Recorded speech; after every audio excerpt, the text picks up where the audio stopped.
Welcome, all you sinners and sodomites, to episode 42 of Bible Stories for Atheists. I am Josh. I'm Linz. And we are your guides to the concentrated, consecrated stories, literarily littering the Bible. It is quite the alliteration. It is. Yeah. It's been sitting out there for quite a while. Yeah. I finally get to use it. It actually makes sense. This episode, we're talking about Joshua. Yeah. My namesake. Jesus fucking Christ. Jesus fucking Christ, indeed. He doesn't show up in this, just to be clear. No, his name does get used in vain. Yes, he does. It does. We're kicking off the series and we're starting with where we left off previously when we started this whole show. We're talking about the book of Joshua. Right, which is directly after Moses dies. Yes. And it is full of water and dick skins and prostitutes and rocks. It's going to be a great episode. It's a great episode. Mm-hmm. It always is. Yes. When we're talking about the Bible. Yes. Lots of... Anyway. So strap in and strap on for episode 42. Rinse and repeat. Repeat and rinse.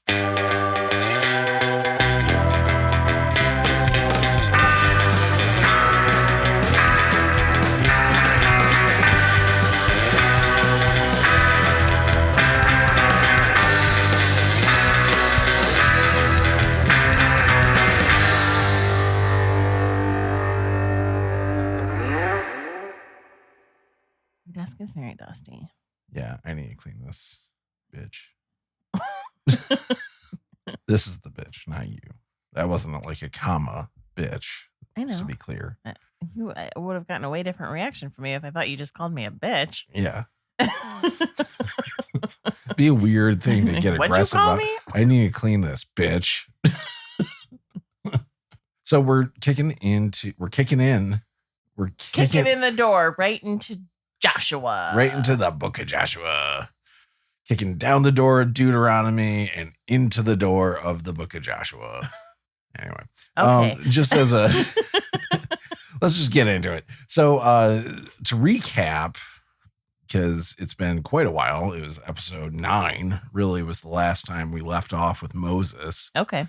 So to recap, in the beginning, there was God, and apparently, and God created everything. There was like a whole brother killing brother thing, Yes. and then like a flood, quote unquote, Yeah. that destroyed the whole world as far as Noah could tell, Yeah. because he didn't go around the entire world, as you pointed out, which is a really good point. And then there was Abraham and Isaac. Right. So God makes this promise to this guy named Abraham, says, hey, I'll give you this land. You got to kill one of your sons. He did. There was a whole thing about Yeah. him. Yeah. Lots sacrificing of his son. of family murder Right. in the start of the Bible. Right. Yeah. Yeah. Lots of murder in general. Yeah. Yeah. Mhm. God makes a covenant with Abraham saying, one day your descendants will have this land of Canaan. And it takes a while. Yeah. He goes through one son, Isaac. Isaac doesn't get the land. He goes through another, the grandson, Jacob / Israel. He doesn't get the land. He gets a lot of land though. He does acquire Yeah. a lot of land. Yeah. Wherever he digs a well. Yes. He It's digs his land. shitloads of wells. Lots of wells. Sets up lots of little pillars Yes. and stuff, if you remember. It conveniently seeming to sound like, they're just trying to make it seem like like there's stories why the descendants own the land. It's not actually that it happened. It's just like, here's the story of Right. why we deserve to be here. Sure. Anyway, and then Jacob's son, Joseph, ends up leading the whole family into Egypt, which goes really great for them for a little while. And then notoriously goes downhill. There's Moses, who has to get them all out of slavery, and they go across the Red Sea, which would be hundreds of miles out of their way.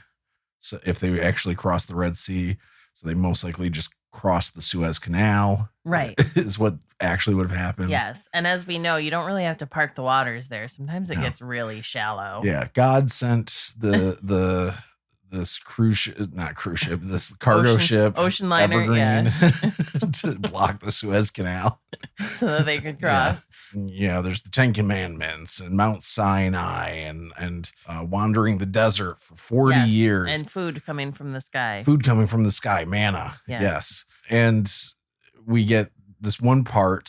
There's two stories. We covered this where Moses gets rocks from water. Oh. Gets water from a rock. You were going to say it gets rock hard. I was like, I don't remember this story. It's one of the circumcision stories. Yeah. Yes. Gets water from rocks. Yeah. Rock water. Yes. You remember that. So the second time that happens, he pisses off God so much for some reason, not really clear why. It pisses off God so much that he says that nobody who was alive when they left Egypt is going to make it into the promised land, with only a couple exceptions. And one of those exceptions is Joshua. Joshua was his assistant and left Egypt. So is at least 40 years old, probably closer to 50 or 60. Right. At the time that we're picking this up. I don't think we get his actual age, but well, when they left Egypt, was he already like Moses's right-hand man, or is that something he came to over time? Yeah, they don't really say. Because was he like a 5-year-old right-hand man? And Moses is like trying like an altar boy. He's trying to leave Egypt, and he's like, "This is my right-hand child." Yeah. Joshua's like, "Hey, what's up, dude?" Yeah, because really, shouldn't his right-hand man have been Aaron, his brother? Oh, yeah, that dirty sorcerer. The dirty sorcerer, yeah. maybe the one who was actually the hero of that story. A lot of it, yeah, because he was the actual one performing the miracles and stuff like that a lot of the time. But he was, if you remember, there's the story of him making idols for the Israelites when Moses was up on the mountain and everything, and they're like, "We just want idols." Yeah. And he's like, "All right, here you go." It just turns out Aaron can't say no to people. Right. Yeah, he's a real pushover. Yeah. And so maybe that's why he's not Moses' assistant. Possibly.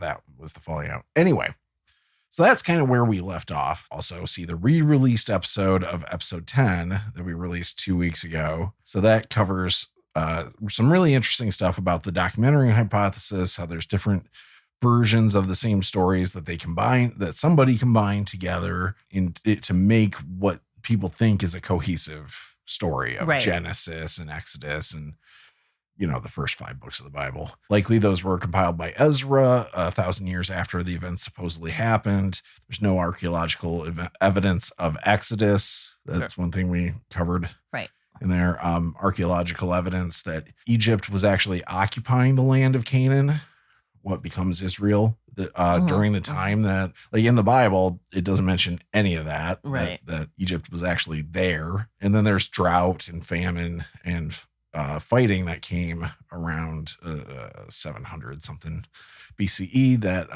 that caused everybody to leave that land. And then these tribes came out of the hills, likely saw that the cities were basically abandoned and took over. And that's likely where these nations, these tribes came together to form a couple nations, the nation of Israel and the nation of Judah. Gotcha. Riveting. Yes. Yes. So that's the actual history versus the biblical version of it, which is more a propaganda version. Yeah. All that to say, that's just kind of setting up where we're at with the book of Joshua. Moses just died. They weren't allowed to go into the land of Canaan because Moses was apparently the last person alive from that generation. But now that Moses has died, Joshua can take over, and God is going to have him go take the land. But wait a minute. You said anybody who was in Egypt when they left couldn't go in. So Joshua was not born yet? No, he was the exception. And one other, and it's an interesting. Did God say that? Yeah. So yeah. Could you imagine having that conversation with God? And he's like, no one except Joshua and this other guy. Yeah. And here's a list. Yeah. So it's much like why God got angry at Moses in the first place about the rock water. It's ambiguous why God let Joshua go through. One thing is there's the story that Joshua and this guy named Caleb were spies that Moses Moses sent them out to spy on enemies. Yeah.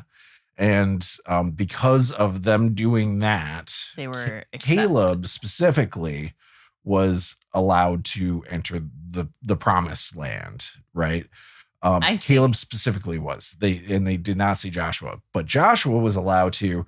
It sounds like from context, simply because he was the assistant to Moses. It's this weird thing where it's like really up for debate why Joshua got allowed. At the end of the day, the only thing that matters is he's like the only person allowed to. Yeah. And not that it even Caleb. Not that it even comes up. Yeah, I don't know if Caleb is ever going to show up again. No, either. Yeah, but that screams movie franchise right there. Like, I'm not a big fan of these Christian propaganda films, but I would watch one called God Spy. God Spy. I bet there's a movie out there with Kevin Sorbo in it. I was thinking where he plays God Spy. I was thinking real old school, like 10 Commandments sort of Charlton Heston type movie. I bet Heston would have done it. He 100% would have done it. Yeah. Is he still alive? He might still do it. I don't care. I'm pretty sure he's not. No. Quentin Tarantino directed a film starring Bruce Dern called God Spy. God Spy. It would be amazing. Yeah. Anyway. Good. Godly priorities. All right. I should give a quick disclaimer about these readings. First of all, if you hear what sounds like frying bacon in the background, it's because I was frying bacon while I was reading it. No, it's rain. So, and I didn't think it was going to get picked up as much as it does. So don't adjust your headphones or your speaker or anything like that. Second, if you hear what sounds like someone getting really annoyed while they're reading the Bible, that's me getting really annoyed while I'm reading the Bible. And it kind of sounds like this. And the priest bearing the Ark of the Covenant of the Lord. Jesus fucking Christ.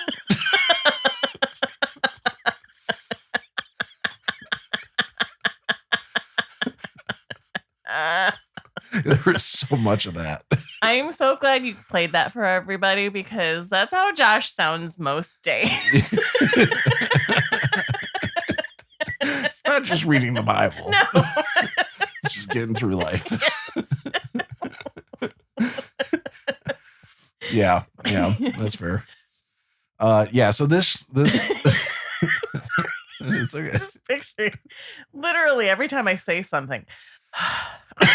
Jesus fucking Christ. Even if I don't say it out loud. I know. Yeah. So yeah, I made a few notes here. This shit is so repetitive. It's a lot of like, the Lord, your God over all the earth. The Lord of whose God? The Lord my God. The Lord your God. The Lord our God over all the earth. Over where? Over all the earth. It's a lot of that stuff. It's be strong and courageous. Be strong and courageous. Be strong and very courageous. And so forth. It's setting it up right at the top. Right. After the death of Moses, the servant of the Lord spoke to Joshua, son of Nun, Moses' assistant, saying, my servant Moses is dead. Now proceed to cross the Jordan, you and all this people, into the land that I am giving to them, to the Israelites. Every place that the sole of your foot will tread upon, I have given to you, as I promised to Moses, from the wilderness and the Lebanon, as far as the great river, the river Euphrates, all the land of the Hittites, to the great sea in the west shall be your territory. No one shall be able to stand against you all the days of your life. As I was with Moses, so I will be with you. I will not fail you or forsake you. Be strong and courageous, for I shall lead this people to possess the land that I swore to their ancestors to give them. Only be strong and very courageous, being careful to act in accordance with all the law that my servant Moses commanded you. Do not turn from it to the right hand or to the left, so that you may be successful wherever you go. This book of law shall not depart from your mouth. You shall meditate on it day and night, so that you may be careful to act in accordance with all that is written in it. For then you shall make your way prosperous, and then you shall be successful. I hereby command you, be strong and courageous. Do not be frightened or dismayed, for the Lord your God is with you wherever you go. I zoned out halfway through that. Yeah, I know. So Joshua is the son of Nun. Yeah. So it's N-U-N. Like son of a nun. A nun. Yeah. So, and who knows who Nun is? I am kind of curious if this is where nuns get their name. That would be weird. I know, but it's an odd thing that it's spelled exactly the same and everything. Yeah. But yeah. We'd have to look up the root of the word nun to figure that out. And we're not going to do that. No. I don't really have much to say or wax philosophic on this whole thing. I do. Okay, good. So the big thing God is telling him here is that he has all that land. There's the land. Yeah. But in order to have the land, he has to walk on it. Well, yes, but also cross the Jordan. But also he has to obey all the commands. Courageous. Well, yeah. He has to obey all the commands that Moses gave them. Oh, the 10? No, all the commands. There's the 10 commandments, but that's not all of them. Right. Why are those separate? Nobody knows. Did somebody write them down? The other commandments? Yeah, we actually covered quite a bit of them previously. I'm sure we did. Yeah. But if you have forgotten, I just randomly picked a chapter in Deuteronomy. I genuinely that's right. Those are the commands. I genuinely picked a random chapter in Deuteronomy. Okay. Here's a few of the commands. All right, fine. Just in Deuteronomy chapter 22, verse 5. A woman shall not wear a man's apparel, nor shall a man put on a woman's garment. For whoever does such things is abhorrent to the Lord your God. Right? Priorities. Verses 6 and 7. If you come on a bird's nest, in a tree or on the ground with fledglings or eggs, with the mother sitting on the fledglings or on the eggs, you shall not take the mother with the young. Let the mother go, taking only the young for yourself, in order that it may go well with you, and you may live long. What the fuck does that mean? Only eat the eggs or the baby birds. Baby birds. Leave the mother alone. Right, so she can so that you will have good fortune. Oh, yeah. That's it. It's not even so she'll have more. It's just so that it will go well for you. Okay. And you may live long. I mean, the reason is so that the mother bird will have more. Yeah, I mean, in theory, keeping the food chain open. Yeah, yeah. But these are the commandments of God. Verse 11: You shall not wear clothes made of wool and linen woven together. Oh wow, fuck. Yeah. Verse 12: You shall make tassels on the four corners of the cloak with which you cover yourself. You have to have tassels. Yeah. There's a lot of fashion advice in the Bible. Yeah. God was really obsessed with the way people were dressed. Yeah. Verses 13 through 21. Great. Suppose a man marries a woman, but after going in to her, dislikes her and makes up charges against her, slandering her by saying, I married this woman, but when I lay with her, I did not find evidence of her virginity. The father of the young woman and her mother shall then submit the evidence of the young woman's virginity to the elders at the city gate. The father of the young woman shall say to the elders, I gave my daughter in marriage to this man, but he dislikes her. And now he has made up charges against her, saying, I did not find evidence of your daughter's virginity. But here is the evidence of my daughter's virginity. Yeah, here's the blood sheet. Yeah. Right? Then they shall spread out the cloth before the elders of the town. The elders of that town shall take the man and punish him. They shall fine him 100 shekels of silver, which they shall give to the young woman's father, because he has slandered a virgin of Israel. She shall remain his wife.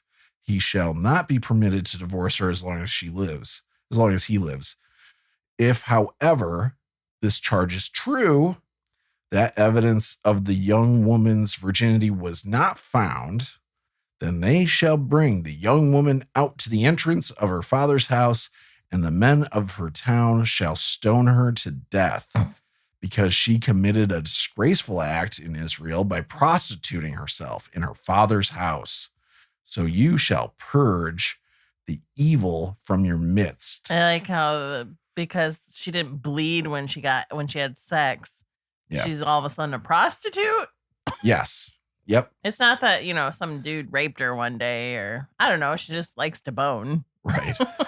Or she had a fucking horse riding accident or something crazy. Women didn't ride horses back then. Yeah, but something. If they did, they did side saddle. So the chapter goes on to explain that if a virgin is engaged and was raped within the city, then she and the person who raped her are both to be put to death because she didn't cry out for help. But how do they know that, though? Right.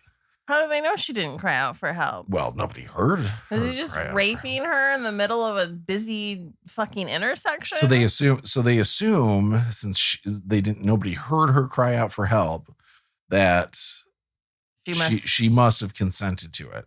I think we've talked about this before. Yes, we have. But it makes me hate men a lot. I know. Well, whenever we talk about this. Well, but if she was raped in the open country, then maybe she did cry out for help and no one heard her. So then, she doesn't need to be put to death. But if she was not engaged, then the rapist needs to pay 50 shekels of silver to her father, and she is going to be married to her rapist. That's one chapter from the book of Deuteronomy. And that's the kind of commands that the Lord, your God, Lindsay. That's not my God. Is making sure Joshua follows. I see. Moving on. Joshua. I'm too angry now to do this podcast. I know. We're starting off bleak with this. I can't be funny after being angry. I know. If it makes you feel any better, it just gets more boring from here. Oh. So anyway, Joshua starts giving out some orders about going into Canaan. Then Joshua commanded the officers of the people, pass through the camp and command the people, prepare your provisions, for in 3 days you are to cross over this Jordan to go in to take possession of the land that the Lord your God gives you to possess. Then Joshua specifically reminds the tribes of Reuben, Gad, and Manasseh that the Lord promised them land, basically. And for some reason, he promised all of them land. So I don't know why, but we're skipping that. Okay. Like specific, okay, so they all get the main chunk of land. Yeah. But did these little subsets, tribes get promised like a section of the section? It's funny that you say that, because actually it specifically calls Manasseh a half tribe, which is true because Manasseh was a son of Joseph. And then he had another son whose name I can't remember now, but that was another tribe. So everybody talks about the 12 tribes of Israel. There's actually 13, because Joseph's two sons had their own, Ephraim, I think, had their own tribes. You got to get into the weeds on it. That doesn't sound like a place I want to be. No.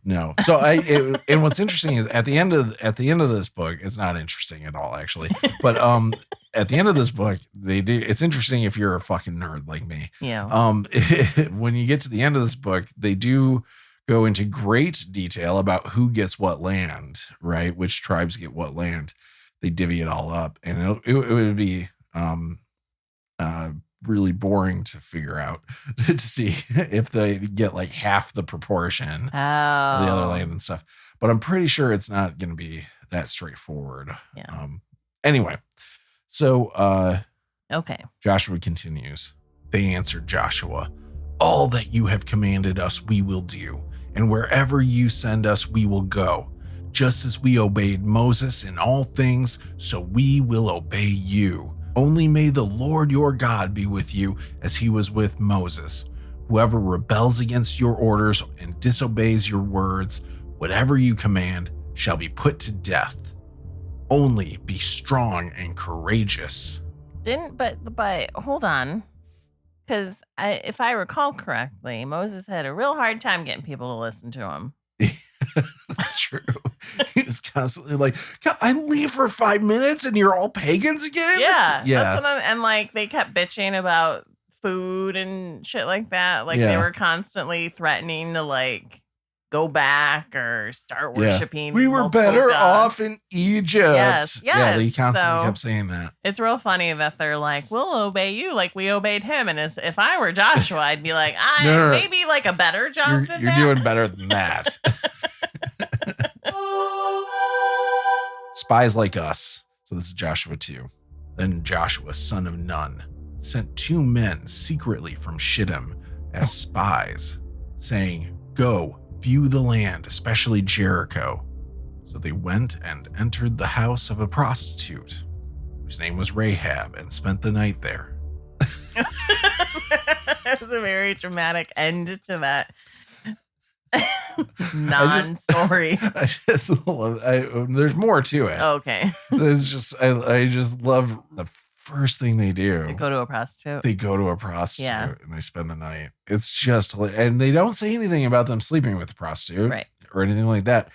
But the first thing they did after wandering the desert for 40 years, is they went to a fucking prostitute. Of course, they slept with the prostitute. If this story was real, but of course, but prostitutes know a lot of stuff because people talk around them, and lots of people use them.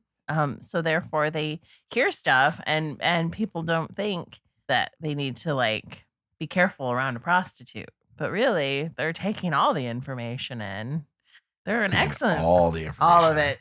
Yeah, it's an excellent place to start if you're in the spy game. Yeah, it seems to work out for them. The king of Jericho was told, some Israelites have come here tonight to search out the land. Then the king of Jericho sent orders to Rahab, bring out the men who have come to you, who entered your house, for they have come to search out the whole land. But the woman took the 2 men and hid them. Then she said, true, the men came to me, but I did not know where they came from. And when it was time to close the gate at dark, the men went out. Where the men went, I do not know. Pursue them quickly, for you can overtake them. She had, however, brought them up to the roof and hidden them with the stalks of flax that she had laid out on the roof. So the men pursued them on the way to the Jordan as far as the fords. As soon as the pursuers had gone out, the gate was shut. Before they went to sleep, she came up to them on the roof and said to the men, I know the Lord has given you the land, and that dread of you has fallen on us, and that all the inhabitants of the land melt in fear before you. For we have heard how the Lord dried up the water of the Red Sea before you when you came out of Egypt, and what you did to the 2 kings of the Amorites who were beyond the Jordan, to Sihon and Og, whom you utterly destroyed. As soon as we heard it, our hearts melted, and there was no courage left in any of us because of you. The Lord your God is indeed God in heaven above and on earth below. Now then, since I have dealt kindly with you, swear to me by the Lord that you in turn will deal kindly with my family. Give me a sign of good faith that you will spare my father and mother and brothers and sisters and all who belong to them and deliver our lives from death. The men said to her, our life for yours. If you do not tell this business of ours, then we will deal kindly and faithfully with you when the Lord gives us the land. I like how your eyes roll when she was saying, If their hearts melted. Yeah, they melt in fear. Yeah. Yeah. It's so propaganda-y. It's great. Like, literally, it's a whole country of people. Yeah. Area of people, I guess. They weren't a country, but the Israelites or the land they're coming to inhabit, right? Yeah, Canaan. Yeah. And they're afraid of these people who have been living in the desert for 40 years. Right. Doesn't seem scary.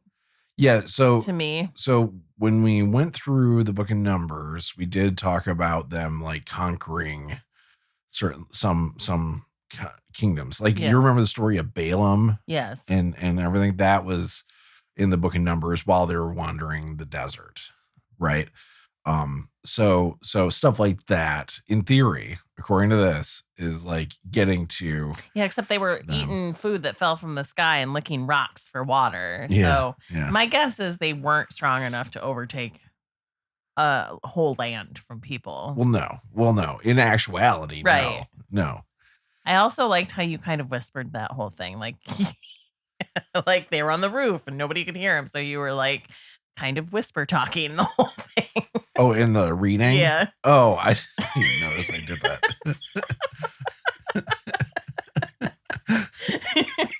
I do find myself doing that stuff as I'm like, since I started doing these readings, I do find myself doing that stuff a little bit more where I'm like giving people different voices. Yeah.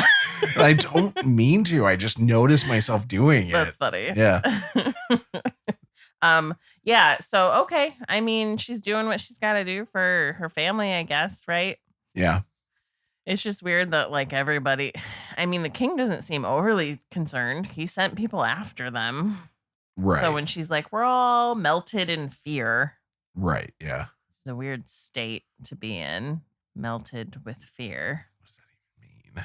To be melted in fear. Yeah. I guess it's powerlessness. Maybe. Yeah. Just a big puddle. Yeah. Disorganized. Too much. Shapeless blob of a thing. Yeah. I don't know. Anyway. So here's a couple lines about the defeat of Og from Deuteronomy 3. And we utterly destroyed them, as we had done with King Shion of Heshbon. In each city utterly destroyed. In each city Jesus fucking Christ.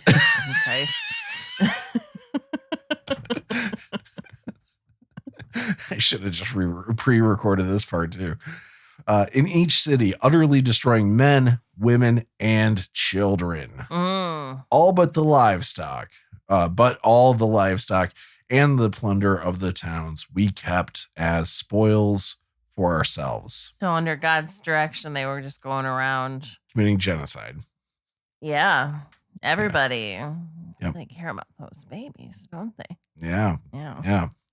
Those totally outside of the body living children. Right. I'm sure they killed plenty of pregnant women too. Yeah. 100%. And they let's be clear, they didn't kill all the women. They said that they did.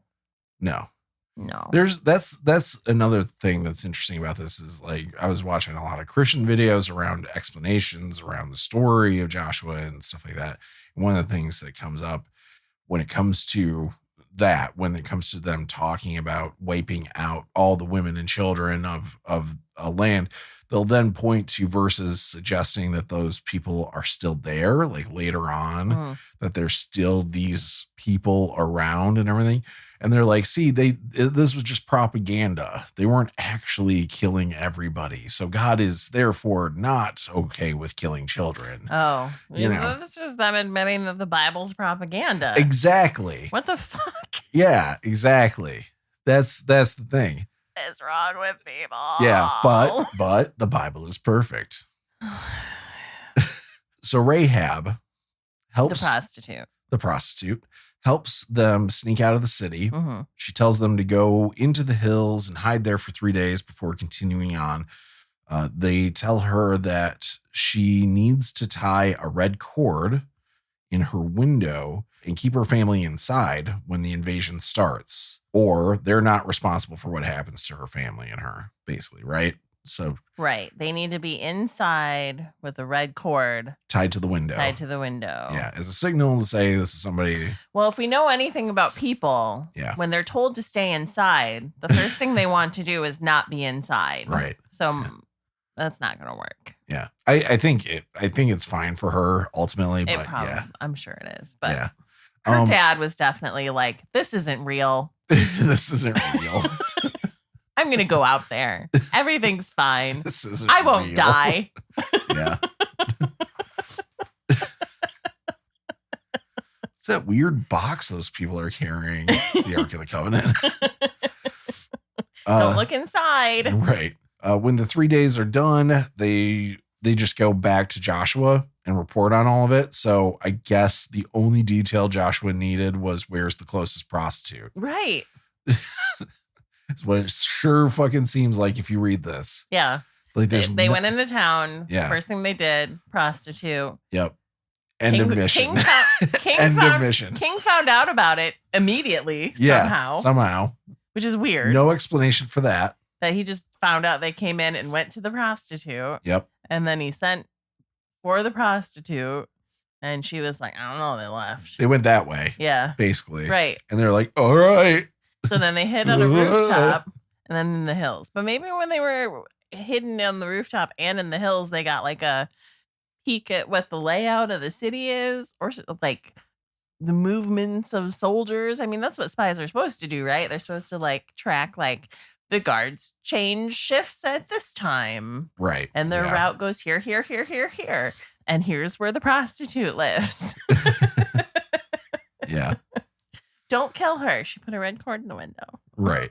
And I don't understand why they can't be like, this is where she lives, so leave her alone. But you know, the heat of battle such. I wouldn't be surprised if there was like some sort of tradition around putting a red cord in your window, and they came up with this story to kind of like explain away, like, this is why we do this tradition or something like that. I don't know. It seems like that's where a lot of these stories kind of end up popping up from. But well, if there was a tradition around it and you walked by somebody who had a red cord tied in their window, wouldn't you be like, should I put a red cord in my window too? Yeah. Why did she do that? What's going on here? Right. or suspicious. Oh, that looks nice. Pretty. I think I'm going to do that. Yeah, right? And then all of a sudden they all have red cords in the window. Really. And then Joshua's like, how many people did you guys fuck while you were here? Is this like prostitute row or what's going on here? There's like an elderly couple. Oh God, guys, come on. You know we were in the desert for a really long time, but yeah. Oh, hello, boys. You just don't need to do that. Yeah. Splitting the Red Sea 2, the way of water. This is Joshua 3. Early in the morning, Joshua rose and set out from Shittim with all the Israelites, and they came to the Jordan. They camped there before crossing over. At the end of 3 days, the officers went through the camp and commanded the people, when you see the Ark of the Covenant of the Lord your God being carried by the Levitical priests, then you shall set out from your place. Follow it so that you may know the way to go, for you have not passed this way before. Yet there shall be a space between you and it, a distance of about 2,000 cubits. Do not come any nearer to it. Then Joshua said to the people, sanctify yourselves, for tomorrow the Lord will do wonders among you. To the priests, Joshua said, take up the Ark of the Covenant and pass on in front of the people. So they took up the Ark of the Covenant and went in front of the people. So basically, you're pronouncing that place right. Shittim? Yeah. I certainly hope so.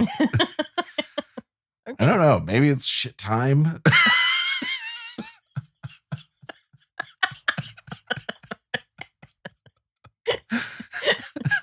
It's spelled pretty phonetically, though. It's Shittim. Okay. Shittim, yeah. Shittim. Yeah. Shittim. Maybe it's, it might better be pronounced that way. Shittim. I guess we're just going to stick with Shittim, though. No, I mean, I've already recorded it. Yeah. How much is a cubit again? That's an arm, right? Yeah, it was like, I think a forearm. Yeah. So 2,000. 2,000 forearms. Stay about 2,000 forearms. Like laying this guy's like really laying their forearms on the ground. And like, dude. All right. I think it, okay. I hope this is far. What's going to happen if I get too close? Yeah. And he said about. Does that mean less and that is really what's in there. About 2,000 cubit. Let's not get too precise with it. Yeah, just really what I'm saying is you don't get close. Yeah. Because I think the idea is that it would destroy people and stuff if you got too close and you weren't a priest and stuff. But I don't think it ever fucking says that. I don't think God ever tells them in Indiana Jones though it actually happens. Well, yeah, you see it. Yeah. It's mostly Nazis is what it kills. Yeah. That's what we've learned. Yeah. That's good. Yeah. That seems like its original intent. Yeah. It would be useful if we still had that then. Yeah, it would. So the priests know where they're going, or does the Ark of the Covenant know where it's going? That's a good question. I think Joshua is the one kind of leading it. So Joshua knows where to go. Okay. I don't know. It's not really clear. Yeah. But either way, he's saying just follow the Ark of the Covenant, not too close. Yes. And everything. Don't worry, they won't go around any corners. Yeah. You won't lose sight of them ever. It's just guess. Straight away. Just walk straight in that direction, and you'll be fine. Yeah. One thing that pissed me right the fuck off is because I thought you were going to ask about, well, what does sanctify yourself mean? Oh. Because he says, sanctify yourselves for tomorrow the Lord will do wonders among you. Yeah. Well. What doesn't sanctifying yourself mean? Like, I don't know. When you sanctify something, don't you just like put a bunch of holy water on it and pray? Yeah, that's the question, right? Like, what does sanctifying mean? Isn't it a lyric from a Madonna song? Like a virgin? Is that like a virgin? Is that I don't know. I don't know. Isn't it? She has a song that's called Sanctify My Love. I doubt this is what they're referencing. So I looked into what would that mean?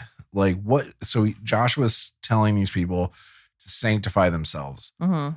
What does that actually mean? Like, what is it like? Do you need to go like take a shower? What does it mean? And so I'm pretty sure that nobody actually knows what this fucking means. We know what the word sanctify means, right, which means to set yourself apart, but no one seems to know specifically what one needs to do in order to sanctify yourself. I see. Like, was it ceremonial washing? Was it making a sacrifice? Is sanctifying yourself different than consecrating yourself? Yeah. Yeah. I'm really having a hard time not saying concentrating yourself. I know how to concentrate yourself. Yeah. You just boil yourself until you're reduced into a sweet, tangy sauce. Yes. Yeah. Now, from the Googling I did, I'm not finding any Christians aware of what sanctifying would actually have meant. I would imagine it changes from group to group. Probably, yeah. I would imagine that the Catholics believe that when you confess and then do like the little cross thing and use your beads and fucking put holy water on you, then you're sanctified. Right. But what would it have meant for Joshua saying that to them, based on the scriptures we have? Right. Where is it laid out that this is what the process of sanctifying is? And there isn't one. Yeah. You know why I didn't ask you what it meant? Because you don't care? No, it's because I just assumed that it did, like, it was probably something bullshit anyway. I think. Like, in my head, I'm like, well, I know what it means to sanctify something. Yeah. So I just assume they're doing some sort of stupid thing to get ready. Right. Which probably is what it would have been. It probably would have been some sort of washing or something like that. But the point I'm making with this is it's not, we don't know. Right. We don't know what it is. It literally could be like they have to shoot water up their ass and give themselves an enema. Yeah. Really clean it out down there. You just never know. Although I don't know how an ancient enema would work. Right. Probably a team effort. Team effort. Can't imagine that's something you can do by yourself back Takes then. like 3 people to get it done. Yeah. Yeah. 4. Not including the person. I was going to say, yeah. If you include the person 4, it's one on each butt cheek and another person to pour the water. To spit the water. I don't think you need to spit it. You go ass to mouth for it. You never go ass to mouth, Josh. Doesn't matter what we do in this show, it always comes back to ass to mouth. Yeah. The Lord said to Joshua, "This day I will begin to exalt you in the sight of all Israel, so that they may know that I will be with you as I was with Moses. You are the one who shall command the priests who bear the Ark of the Covenant. When you come to the edge of the waters of the Jordan, you shall stand still in the Jordan." Joshua then said to the Israelites, "Draw near and hear the words of the Lord your God." Joshua said, "By this you shall know that among you is the living God, who without fail will drive out from before you the Canaanites, Hittites, Hivites, Perizzites, Girgashites, Amorites, and Jebusites. The Ark of the Covenant of the Lord of all the earth is going to pass before you into the Jordan. So now select 12 men from the tribes of Israel, one from each tribe.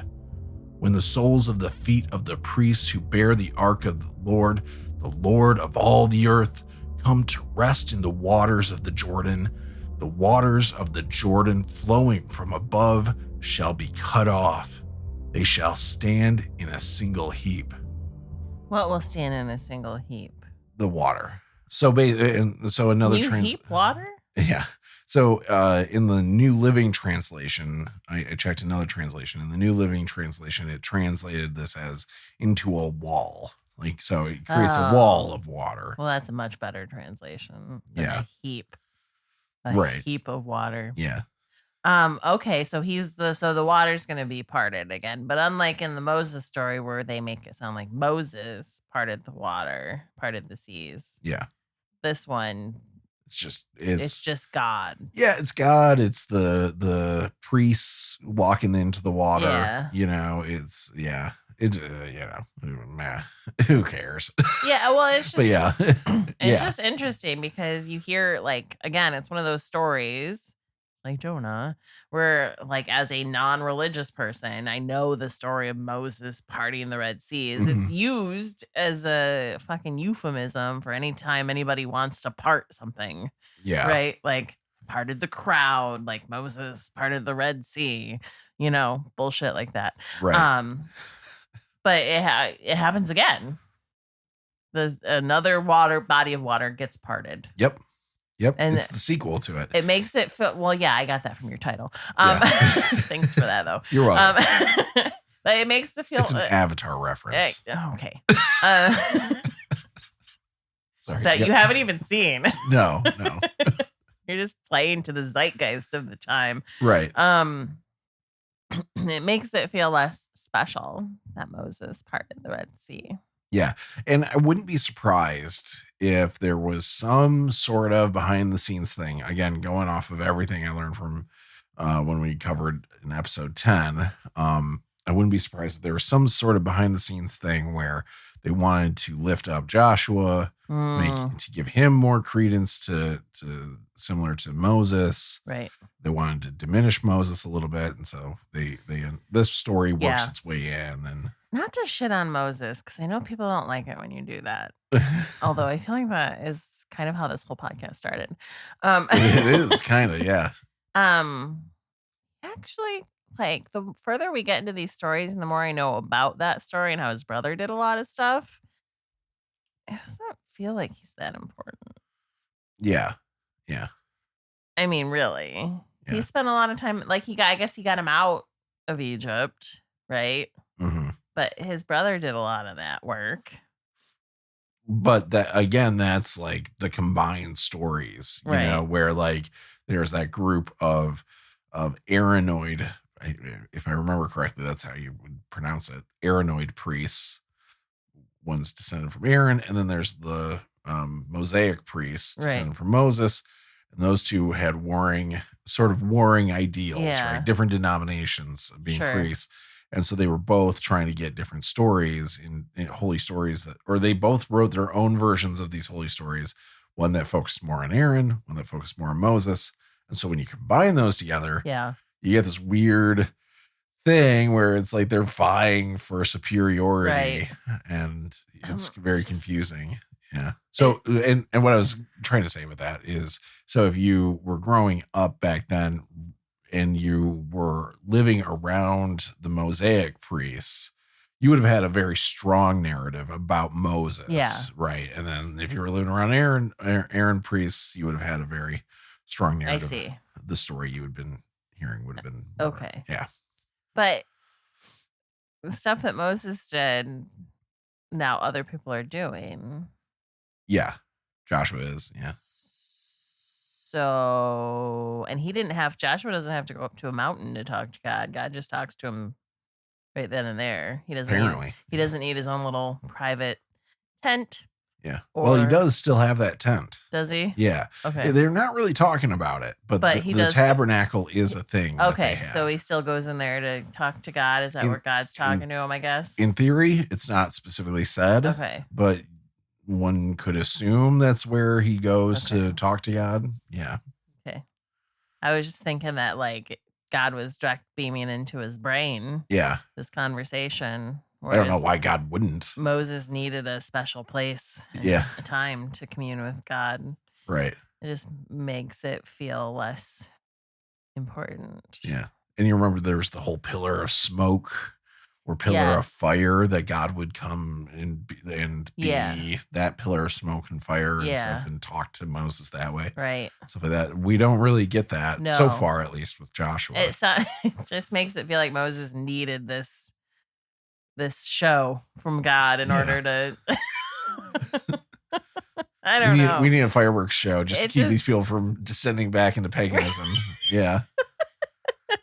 They need a lot of flash. And at this point, I think maybe they're just so happy that they're leaving the desert that they're like, yeah, we'll listen to whatever you have to say. Just let's get out of this fucking desert. Yeah, can we just go? I can't, like, there's so much sand in my vagina. I just want to sit down. Can I please just sit down? Whatever. We'll go to Jericho. We'll stop off at Jericho as long as this ends with me putting up my feet. I really would like to take a bath. Yeah. I mean, it's been 40 years. I really need to sanctify my underbits. Yeah. You know? Yeah, they're sandblasted. Yeah. It's smooth, but it doesn't feel good. Right.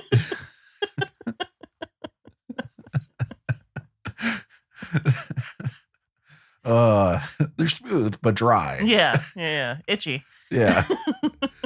When the people set out from their tents to cross over the Jordan, the priests bearing the Ark of the Covenant were in front of the people. Now the Jordan overflows all its banks throughout the time of the harvest. So when those who bore the Ark had come to the Jordan, and the feet of the priests bearing the Ark were dipped in the edge of the waters flowing from above stood still, rising up in a single heap far off at Adam, the city that is beside Zarethan, while those flowing towards the Sea of Araba, the Dead Sea, were wholly cut off. Then the people crossed over opposite Jericho. While all Israel were crossing over on dry ground, the priests who bore the Ark of the Covenant of the Lord stood firmly on dry ground in the middle of the Jordan until the entire nation finished crossing over the Jordan. But 2,000 cubits away from the Ark of the Covenant, right? Apparently, yeah. It's a good thing that they cut off the water so far away from where they were actually standing. Yeah. Do you imagine being somebody who... So I don't know how far away this city is, that city of Adam or whatever. If you are somebody living in that city and all of a sudden the water just stopped and you have no idea why, it'd be very scary. Yeah. Or all of a sudden the water's building up. Yeah. You know? Oh, fuck. Yeah. Is it just like... But then it's like stopped right after, like, right. Yeah. It's just not how water works. Like at the end of the day, it's just not how water works. No, absolutely not. And I kept expecting you to say like the people with the ark, the priests, and like getting out of the river. And when the minute they step out of the river, the water just comes rushing down on everybody while they're still in the river. And then they're like, oh, oops. Sorry. They had all the kids were going out there on their inner tubes in the river. And then suddenly the water comes out and they're just swept down the river. Yep.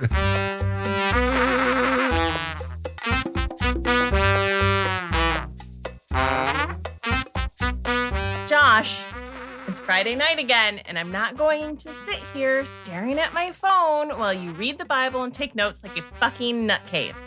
We need to go out. You said you like it when I read the Bible quietly in my office and leave you alone. Can't do it, Josh. I need to feel something. Pleasure, pain. It's all the same when you're this goddamn numb. But we don't have anyone to watch the kids. What kids? The ones we have because this is an ad for a babysitting service. Well, then let's call it Baby Jesus Babysitters Club. Baby Jesus Babysitters Club? What's that? Are you scared of leaving your children in the hands of people who are unreliable, satanic, or gay? I sure am, gosh darn it. Do you want someone who engages your children in all kinds of fun activities? Boy, howdy do I. Well, then the Baby Jesus Babysitters Club utilizes the highest possible screening techniques to ensure your child is in safe hands. They send patent-pending prayers to God to make sure that the staff is 100% safe, responsible Christians. How about that? Why, you don't even need an FBI background check. You don't. And every Baby Jesus babysitter comes ready to provide your child with fun activities, such as prayer time, nap time, and bedtime. Whoa, I don't know if our kids can handle that kind of stimulation. Well, they're certainly not getting it from you. What? And if your kids... Our kids? Get out of line, every Baby Jesus babysitter comes equipped with the Sword of Truth, which is what they call a 6-inch by 2-foot wooden paddle. Wouldn't that be painful? It has a padded handle. They also have the Soap of Shame, which is what they call bar soap to wash your kids' mouths out when they get sassy. It's hygienic and effective. Use promo code BSFA at checkout to get a 10% larger Sword of Truth. Baby Jesus Babysitters Club is only available in the continental United States, the only country still listening to 3,000-year-old advice on how to raise a child.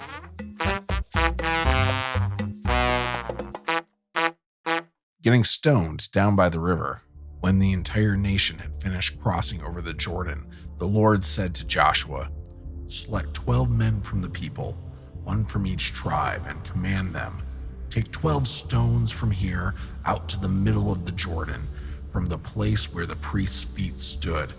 Carry them over with you and lay them down in the place where you camped tonight." Then Joshua summoned the 12 men whom he had appointed from the Israelites, one from each tribe. Joshua said to them, "Pass on before the ark of the Lord your God into the middle of the Jordan, and each of you take up a stone on his shoulder, according to the number of the tribes of the Israelites, so that this may be a sign among you. When your children ask in the time to come, 'What do those stones mean to you?' then you shall tell them that the waters of the Jordan were cut off in front of the ark of the covenant of the Lord. When it crossed over the Jordan, the waters of the Jordan were cut off. So these stones shall be to the Israelites a memorial forever."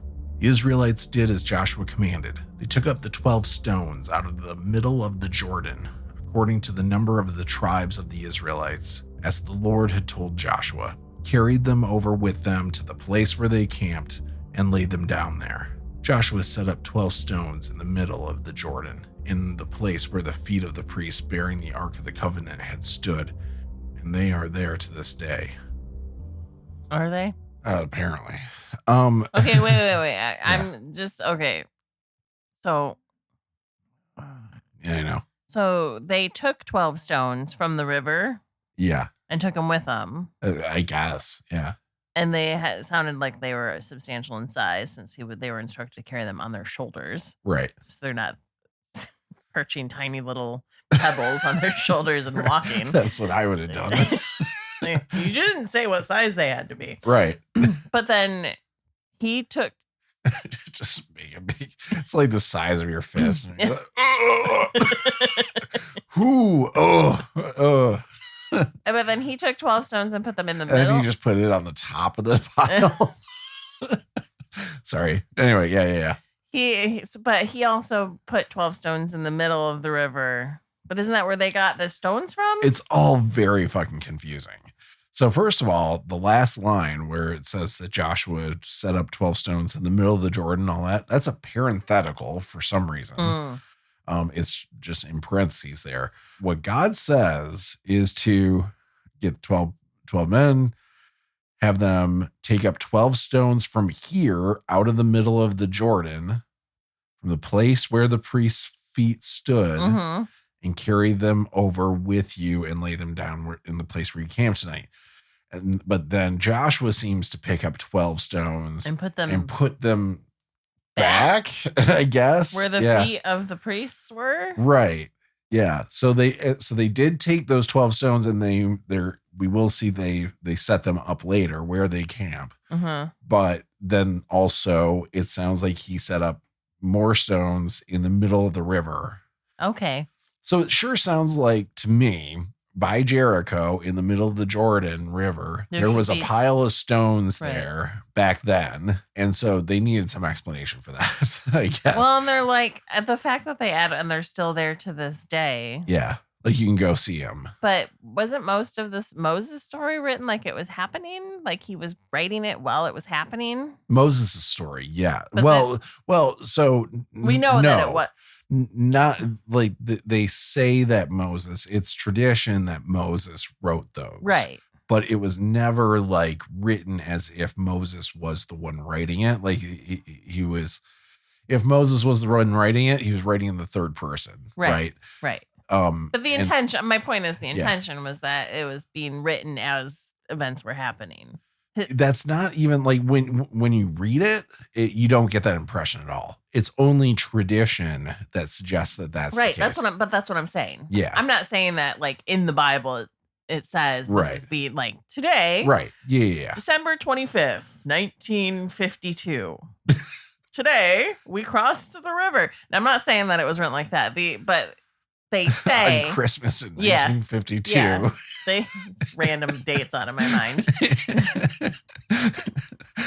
I was asking Santa for a Red Ryder BB gun. Yeah. And God was like, "You'll shoot your eye out, kid." Zoinks! Did he ever say zoinks? I don't think he did. This is an old timey thing I can think of. Scooby Doo. It's weird.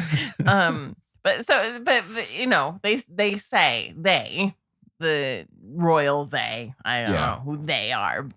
People who believe in the Bible. Tradition says. That Moses was writing it as it happened. Yes. But then clearly this is switched to sometime later. Right. But we don't know how much later. But they do say, and they're still there to this day. Yeah. That's a good question. I actually didn't even think to look this up. I wonder who they think wrote the book of Joshua. Because they probably don't think it was Joshua, I think, but I don't know. Right. So yeah, I don't know. And also when they say when your children ask you what these stones are for, and then they give them what to say. Yeah. It doesn't really tell anybody what the stones are for. It just says that the waters were stopped there. Yeah. Yeah. But why do you need the rocks for that? It's because they hadn't written this down yet, and they didn't want to forget this bit. Maybe people are gonna remember. Yeah. What those rocks are for. Yeah. Ultimately, it's probably in theory, this is the same reason why we erect any statues. I see. So you're saying they took these rocks out of the river. Yeah. Joshua put rocks back in the river. Yeah. They took these rocks where they were camping, and then they just left them there. Right. They're gonna set them up. Yeah. So whose children are gonna ask about the rocks? They're not living there anymore. Did they tell anybody else what the rocks were for? So in theory, this will be like, I mean, I don't know. It doesn't make any sense, Joshua. I guess not, because like it's a good point, because where they're setting this up is like right by Jericho, and Jericho spoiler alert, the is walls, about to be destroyed. They fall, I hear, is my understanding. Yeah. I don't know, though, like, if they then inhabited Jericho. Okay. I mean, they might have, but, because it is their land then. Yeah. Ultimately, at the end of the day, it's just that there was a pile of rocks there. Right. Or really, it was that this, again, is a story of saying this is why we own that land. Right. These rocks. Not even those rocks. It's just like, here's God the story. Magic. Yeah. About it. Yeah. Okay. And then they could have just set up a fucking pile of rocks and been like, see, Joshua did this. Just the fact that they don't take them with them is, I don't know. I mean, that just means somewhere out in the middle of nowhere, there's just a pile of rocks. And someday some dad with his kid walked by the pile of rocks, and the kid was like, "Why are the rocks piled like that?" And the dad was like, "I don't fucking know." You know what this is from? Do you remember the story of the parting of the Jordan? Do you mean the Red Sea? No, I don't fucking mean the Red Sea. I said the goddamn Jordan, and that's what I meant. Mac. This is from there. Those are river rocks from the dry river. Right. Where... Shut up.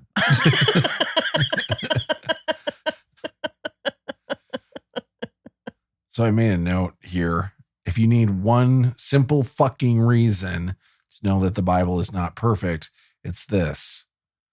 All the fucking run on sentences. Like Yoda speak. Like you say it normal and then you say it like Yoda. But you don't use a period. Right. To end the thought. Right. Or anything. You just use commas and it's more a beautiful commas. day. Today is beautiful. Yeah. Except then it has to also go on for 5 minutes. Right. It's like drilling in the idea without allowing a reaction. Just makes people sit there and absorb it. Yeah. Accept it. Mm-hmm. Yeah. Maybe. It's propaganda-y. Yeah. I mean, that's what salespeople are at the end of the day, right? Yeah. Propagandists. Yeah.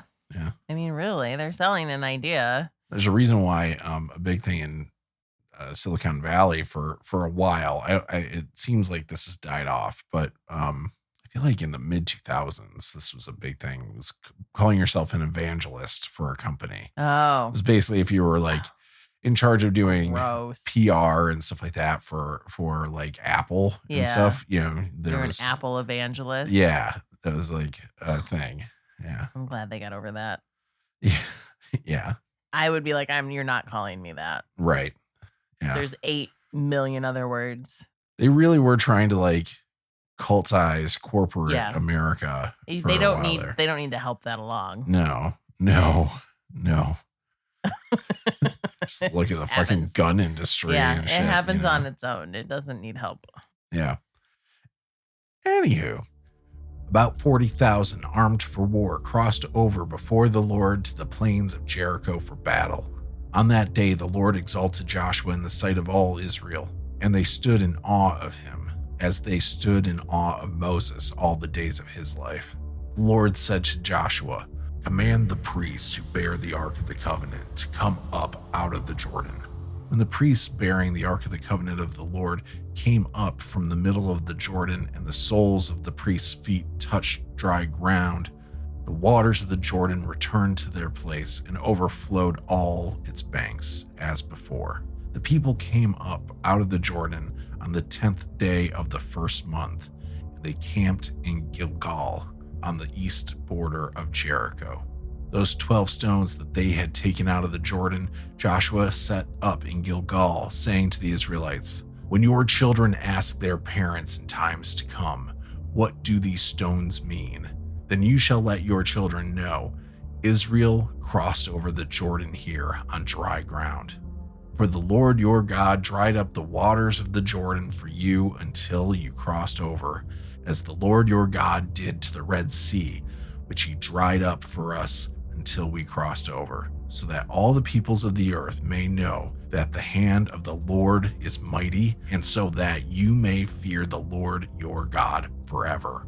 You remember that thing you all just did and the thing you all had done prior to that? And the thing I just told you? Yeah. That. Ditto. Again. Yeah. Ditto. Yeah. I think it's like, I didn't realize, like, I know the people holding the ark the priests. Yeah. The people. They're not people, they're priests. Yeah, had to be in there the whole time. But the fact that it was like they did this whole, I guess they would have had to have been in there when they got the rocks too. Makes sense. But I wasn't picturing them standing in there the whole time. And then so when you said it, I was like, oh my God, they're just standing in there holding the Ark of the Covenant. I mean, that in and of itself is a miracle, because I can't stand in one spot and hold something for very long without being like, this is stupid, I quit. And it would be heavy too. Yeah. It's like all golden shit, Just standing. And it's the river bed too. So it's like they're probably sinking. It's dry. Yeah. But like really what they mean is there's not full of water. Right. The ground is still dry. knee deep in fucking river muck. Mud. Yeah. And I'm sure you can't let the thing touch the mud. The ground. Yeah. It's the exact same rules as the American flag. Right. Yeah. Yeah. You gotta take it out of the rain. Right. You're supposed to, if you're a real patriot. Right. I'm trying to think if there's anything else that was worth digging into with because he just said something that we had already discussed, basically. If anything, he provided slightly more clarity about the message that people are supposed to pass on to their children when the children ask about a fucking pile of rocks, because that's what all kids. That's how bored kids were back then. This is what we used to do before there were cell phones. We would just go around to piles of rocks and ask our parents, What are those? What are those? What are those? What are those? What are those? It's a rock. What are those? Also a rock. What are those? Well, those are the rocks. Those are the rocks from the priest's feet when we cross. Boring. Can I put it in my mouth? Yeah. No. Sure. It's the difference between moms and dads. Yeah. Whip it out for the Lord. It's Joshua 5. This is the last chapter we're covering. Okay. When all the kings of the Amorites beyond the Jordan to the west, and all the kings of the Canaanites by the sea heard that the Lord had dried up the waters of the Jordan for the Israelites until they had crossed over, their hearts melted, and there was no longer any spirit in them because of the Israelites. At that time, the Lord said to Joshua, "Make flint knives and circumcise the Israelites a second time." How does that work? I know. If you cut off the foreskin of the penis, there's no more foreskin to cut off. Yeah. A second time? So he doesn't actually mean like cut. He doesn't actually mean circumcise the same people twice. Oh. But that's what it sounds like when you're just reading through it. And it's like a second time. Haven't they been circumcising them this whole time? So they go into that. So Joshua made flint knives and circumcised the Israelites. This is the reason why Joshua circumcised them. All the males of the people who came out of Egypt, all the warriors, had died during the journey through the wilderness after they had came out of Egypt. Although all the people who came out had been circumcised, yet all the people born on the journey through the wilderness after they had come out of Egypt had not been circumcised. For the Israelites traveled 40 years in the wilderness until all the nation, the warriors who came out of Egypt, perished, not having listened to the voice of the Lord. To them the Lord swore that he would not let them see the land that he had sworn to their ancestors to give us, a land flowing with milk and honey.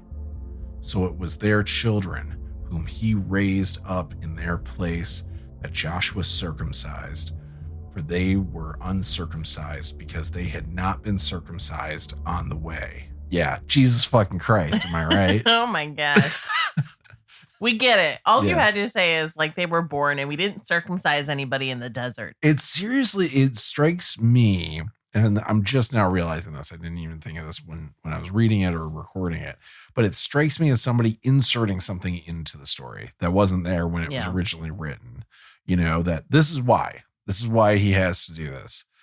Like it was in there that like the original version strikes me as like, no, they circumcised them twice, but this is like them saying, no, this is why he had to do it because they weren't circumcised and they didn't even though it was a rule that they had to be circumcised, they just didn't do any circumcisions that whole time they were in the desert. Apparently. Yeah, apparently. Even though, and you're right. Even though there was a commandment from Moses saying that when when a boy was born, I think it was 8 days after they were born, they have to be circumcised. Right. They have to have their bris. So that just wasn't happening. I guess But, Moses had a huge command over the people. Right. Yeah. Definitely. Yeah. They were all listening to him. Right. Except now that there's 40-year-olds that need to have their dick skin cut off. Right. Yeah. And we all know, if you listen to the earlier episodes, what that's like when a whole bunch of people need to suddenly get their dicks cut off. Yeah, they're shut down for a while. Yeah, they are. And everybody comes and kills them. Yeah. So right before they go into battle, 40,000 men, I assuming women aren't going into battle. Yeah. 40,000 men about ready to go into a battle. And the first thing they're going to do cut their dick skins. Cut all of their dick skins off. Yeah. It's like a terrible plan. Right. Yeah. Just all like waddling, wide stepping, like they rode a horse into town into battle. And everyone's like, we're just going to go. This is really freaky. Yeah. You guys will do this to yourselves. We're a little worried about what you're going to do to us. We'll leave. We'll just leave. Yeah. You're going to have the city. Yeah. We don't need to fight. It's fine. You guys are fucking weird. Yeah. Why are you still trying to take the walls down? We're giving it to you. Yeah. Just come in through the door. Yeah. Stop waddling. Here's a chair. Maybe go sit in that magic river. Yeah. Guess your guys aren't visiting Rahab anytime soon, are you? While the Israelites were camped at Gilgal, they kept the Passover in the evening on the 14th day of the month in the plains of Jericho. On the day after the Passover, on that very day, they ate the produce of the land, unleavened cakes and roasted grain. The manna ceased on the day they ate the produce of the land, and the Israelites no longer had manna. They ate the crops of the land of Canaan that year. So it's an interesting thing that this is where manna stops. Okay. Yeah. So it was still raining down upon them. Apparently, up to now. Just as they were walking through town, like just a bunch of food would come down from the sky for them. I guess, yeah. Like as they... Like before they got across the Jordan, they weren't in the land of Canaan. Right. So they were getting sky food. Yep. But now they have produce of the land. Yeah. No more sky food. No more sky food. Sky food seems easier. I know. It sounded like it was pretty decent too. I mean, it kept them alive for 40 years. Yeah. Right. It must be. I wonder what let's see, what would be the produce of the land? Like, I don't know, rutabaga or parsnip or carrot or something. Could you imagine what that would taste like after just eating the same thing for 40 years? Yeah. Especially manna, which is unleavened bread, right? No, I mean, Did we ever figure this out? There's no good... Like it's not a real food, right? Like, you know what I mean? Like it's. I couldn't remember the description of it doesn't really match anything that we have. But it wasn't. I can't imagine it was like ambrosia. No, I don't think so. Would be the Greek version of the food of the gods, right? Right. Which is supposed to be delicious. Yeah, I feel like a lot of people do kind of compare it to bread, but yeah. A carrot probably tastes really fucking good. Is I guess my point. Yeah. After eating manna for 40 years. What's funny though is what they call out though is roasted grain and unleavened cakes. So it's bread. Yeah. With some sugar in it. Yeah. Once, when Joshua was by Jericho, he looked up and saw a man standing before him with a drawn sword in his hand. Joshua went to him and said, "Are you one of us or one of our adversaries?" He replied, "Neither. But as commander of the army of the Lord, I have now come." And Joshua fell on his face to the earth and worshipped. And he said to him, "What do you command your servant, my lord?" The commander of the army of the Lord said to Joshua, "Remove your sandals from your feet, for the place where you stand is holy." And Joshua did so. It sounds like he just got robbed. Give me your shoes. And then the guy fucked off.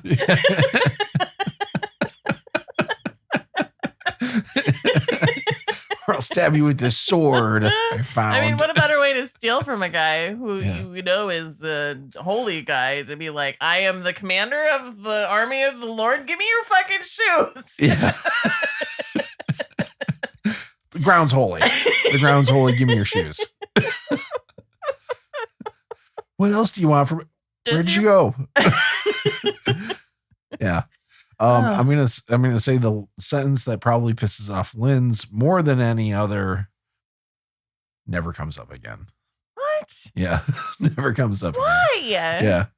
Well, what the fuck? Why even tell that part of the story? I know.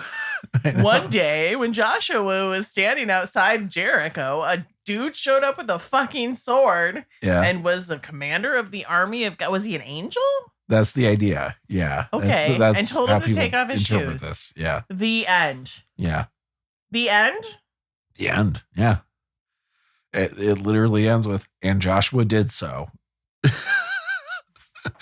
And moves right on to the next thing. He got robbed.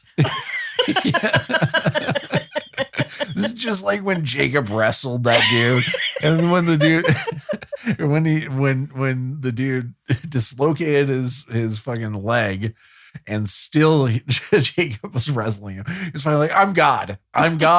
Just leave me alone.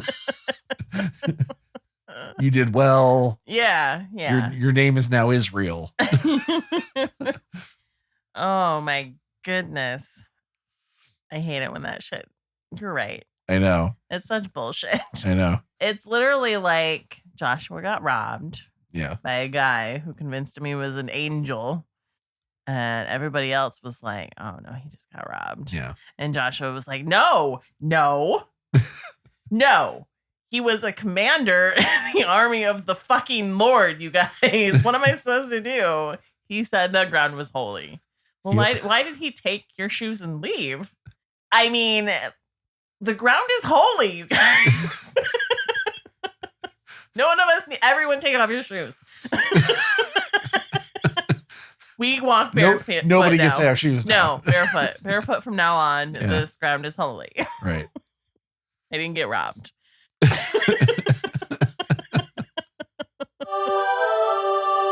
So that's all we're covering for today. Right on. Next, we'll be getting into like the Battle of Jericho and that kind of stuff. Is it more exciting? Not a lot of stuff happened in this. Yeah. I mean, they made it across the river. That's ultimately all the first 5 chapters covered. Is them crossing the river. I feel like that could have been done in like one hot take. Yeah. Yeah. Yeah, I could have. But you got to talk about why there's stones standing in the river. Yes, and shoes getting stolen. Yeah.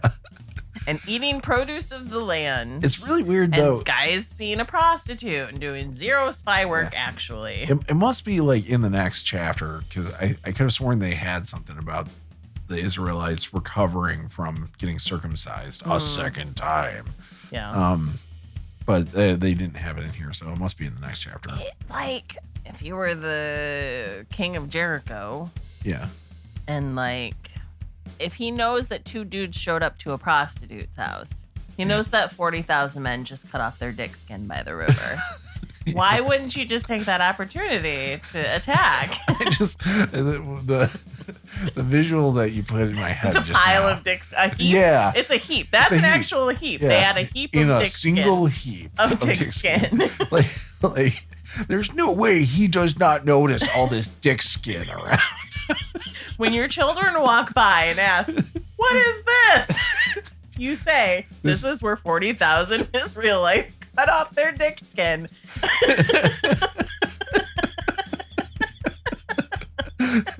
And it's still there to this day.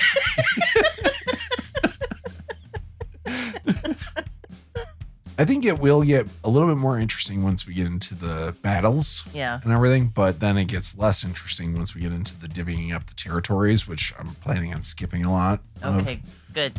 So, yeah, I guess that's it. That's Josh. I don't think we have any more to what more can you glean from this? No, really, I think we got all the water out of that stone. Yeah. They all lived miserably ever after.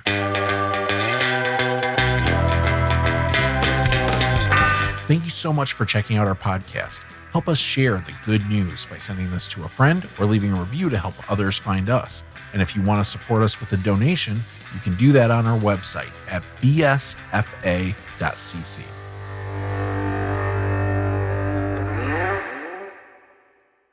Gotta get that vocal burn in there. Yeah. Cut. Give it that intensity. I said cut. I said cut? I said cut.